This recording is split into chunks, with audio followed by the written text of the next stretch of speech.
G'day everyone, this is Richard, and I guess maybe some of you are interested in flying and maybe a little bit of hang gliding, so I thought I'd take a chance to talk about it a little bit on this video. Good old plants.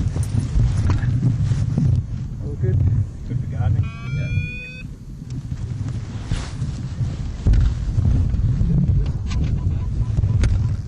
Alright, and anyway, once you get going, just leave the hill, get out there, and then you got to find some lift. If you don't have any lift, then you're not going to be going up.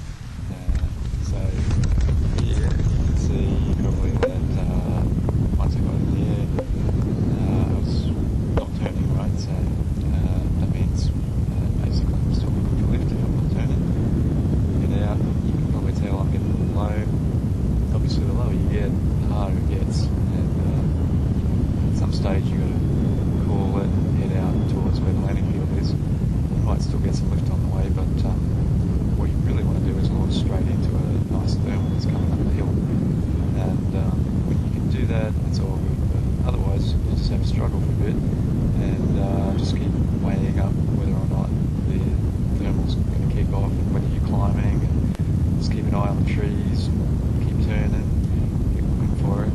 Eventually, with any luck, like on this day, you'll find just a little bit of lift, or maybe you'll find a lot, but whatever you got, you got to go with it and start trying to turn, keep those turns really precise. Stop, just so you're not losing light on the turns, you got to do it efficiently. Keep an eye on your Vario, the vertical speed indicator. It's going to tell you a lot, and you can maybe hear the output from that. It's a beeping sound, and it's also a visual display. But essentially that is your friend, and that combined with your visual senses of what the horizon's doing, obviously, is your primary input for knowing whether you're going up or down. So around about here, sometimes it does get a little bit exciting. You're in close to the hill, you really are quite keen to get and stay in the lift, and it can get a little bit physical, those thermals are not always big and uniform. Sometimes they're a bit bouncy, sometimes they're a bit rugged, and it takes a bit to stay in it, but that's actually pretty good fun. So quite often you've been there and you've been hooking into something good, and all of a sudden then you realise you're climbing up above the hill, and you can see over the other side of the hill, you can see the horizon. So at Tambourine, first thing you notice is you can start to see the Gold Coast, and that's a pretty nice feeling. Now this is quite a good stage. You can see down there below the launch site where I took off from, and I've probably got about 200 or 300 feet above that now, and I'm in a nice thermal. It's going up smoothly, and I've got a feeling that I can probably stick with that and probably get up to like 1,000, 2,000 feet above the launch easily, which is pretty well what happened. Okay, now we're getting up, decent thermal, 3,000 feet, smooth, probably not going to fall out of it.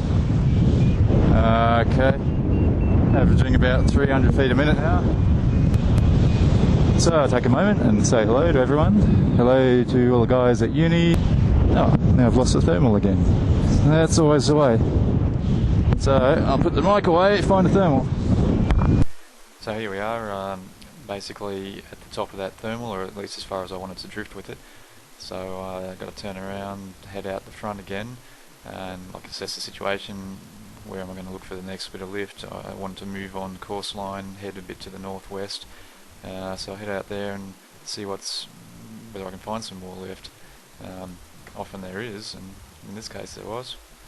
Alright, so it's actually a very slow day. The thermals are not real strong, and I'd already been in the air by this stage probably 20 minutes, half an hour at least, just slowly climbing out and trying to head along the course. And in my mind obviously is the fact that the guys are going to be getting a bit anxious to get started flying the UAV, but I wanted to balance that against flying there, which is probably going to not necessarily take much longer. So I want to head out to the northwest, and where's the next thermal? Well, you can't tell, and once you leave the hill you're probably less likely to have an obvious thermal trigger. So it's a matter of just cruising out there and trying to keep out of the sink. Obviously wherever you've got lifting air, somewhere there's probably going to be sinking air, and if you get into some sink, it doesn't take long to get back on the deck. By this stage, a few other gliders had launched, and you can see here a guy's coming into me because I'm turning, and that means I'm in some rising air. And if I got rising air, that's what he wants a bit of. So it's good actually. Usually you like flying with other people. It means you can spread out a bit and search for lift more effectively. But on the other hand, in this case, it just kind of also provides a bit of a distraction, and all of a sudden, instead of really concentrating on the air you're in, you start concentrating on obviously trying to coordinate with the other guy and thermal with him, and that sometimes is actually a bit counterproductive. However, I was just looking down at my known point of landing, the normal landing zone, and trying to just determine when a good time might be to leave that one and where else I was going to be able to put down if I wasn't going to make goal. So at this stage you just got to kind of head away from your last known landing zone, have one already picked out that's going to be the next one if you get sink and you have to land, and head towards goal. Now I wasn't anywhere near as high as I wanted to be. I wanted to be 5,000 feet or something and just cruising towards the paddock that I was aiming for, but I only had about 25 to 3,000 or so at this stage, and but you can see there's a massive landing field right in front of me, that turf farm, so really there was no risk in just heading on. So the goal paddock's firmly in sight and it's really not that far away, but you got to be patient. Sometimes you don't want to be just diving in there and speeding off. From here it looks like I've got a definite go for landing. I just got to land it right. I'm not going to come in with a lot of excess height, but I think I've got a couple of hundred to spare, maybe even $1,000. So hello to Caitlin and Aaron and James and Rick. I'm just going to land it. You'll see the results.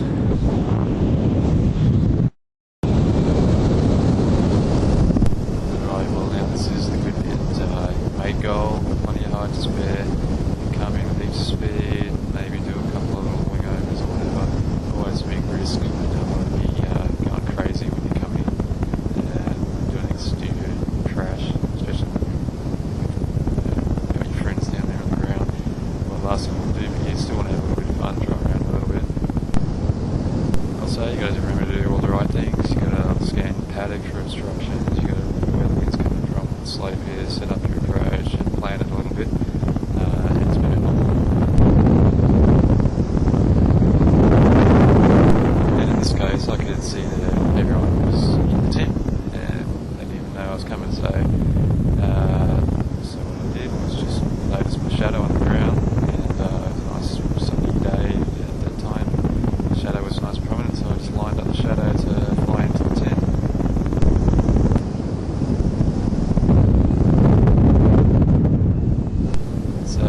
Airspeed is your friend, and with airspeed you can put in control and do some real steep turns and get the nose right down towards the ground quite safely. Obviously not overspeeding a lot of it, you can pull a few G's. And a quick refocus of your mind, get it back onto the job, land the aircraft, set up the approach, you got to put it down a good base final, and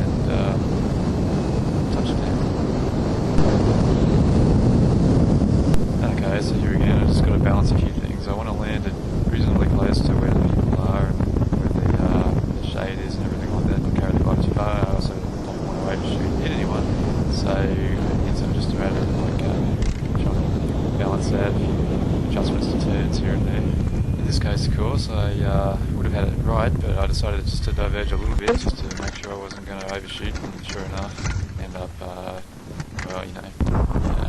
what do you say? Nothing like landing with a bang.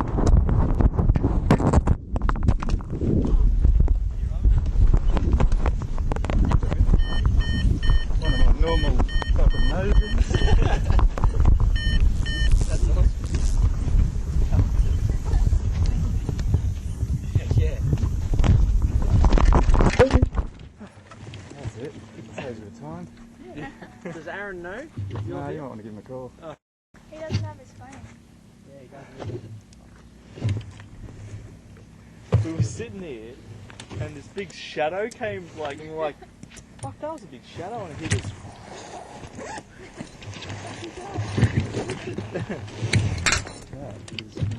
Yeah, good fly. Look, Yeah. I thought you got a